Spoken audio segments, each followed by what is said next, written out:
একটি নিরপেক্ষ নির্বাচন না হলে দেশে পরিপূর্ণ গণতন্ত্র প্রতিষ্ঠা হবে না বলে মন্তব্য করেছেন বাংলাদেশ জামায়াতে ইসলামীর সিনিয়র নায়েবে আমির অধ্যাপক মুজিবুর রহমান। বাংলাদেশে নিযুক্ত সিঙ্গাপুরের হাই কমিশনার সারা ডেরেক লো এর সাথে সৌজন্য সাক্ষাৎ শেষে কথা বলেন তিনি। এ সময় তিনি বলেন, কিছু সংস্কারের প্রয়োজন আছে, তারপর দেশে একটি গ্রহণযোগ্য নিরপেক্ষ নির্বাচন চায় তার দল। এর আগে সকালে জামায়াতে ইসলামীর কেন্দ্রীয় নেতৃবৃন্দের সঙ্গে সৌজন্য সাক্ষাৎ করেন সিঙ্গাপুরের হাই কমিশনার। সিনিয়র নায়েবে আমির ছাড়াও দলের সেক্রেটারি জেনারেল মিয়া গোলাম পরওয়ার সহ দলের কেন্দ্রীয় নেতারা উপস্থিত ছিলেন। জামায়াতে ইসলামী দীর্ঘদিন ধরে গণতন্ত্রের জন্য যুদ্ধ করে যাচ্ছে জানিয়ে নেতৃবৃন্দ বলেন, বিগত সরকারগুলো এসব কাজে ব্যর্থ হয়েছে।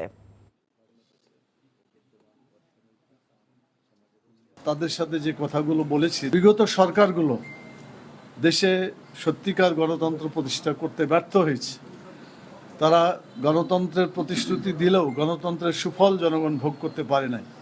কিন্তু এটাও বাস্তবায়ন ততক্ষণ পর্যন্ত হবে না যতক্ষণ পর্যন্ত এখানে একটা নিরপেক্ষ নির্বাচন অনুষ্ঠিত হচ্ছে। এবং আমরা বিশ্বাস করি, কিছু সংস্কার না করলে, শুধু নির্বাচন করলেই আমরা সুফল পাবো না। টাকা চুরির জন্য যদি আমার গলায় জুতার মালা পরাইতে হয়, তাহলে আমার শালীর সাথে প্রতারণা করার জন্য তোর ফাঁসি হবে। দুলা ভাই, আপনার তো ঘর জামাই বইলা একটা পরিচয় আছে, আমার তো তাও নাই।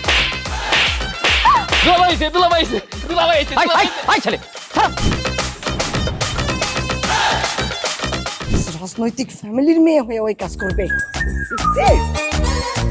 যারে পাবো আরে পিটাবো, রক্তের নেশায় ধরছে, রক্তের নেশায়, কাঁচা রক্তের নেশায় ধরছে। তোমার এই পলিটিক্স আমার বাম পকেটে থাকে। তোর বউরে ঝামেলা পাকাই। এই বেটাই, আমি তখন বিয়ে করিনি।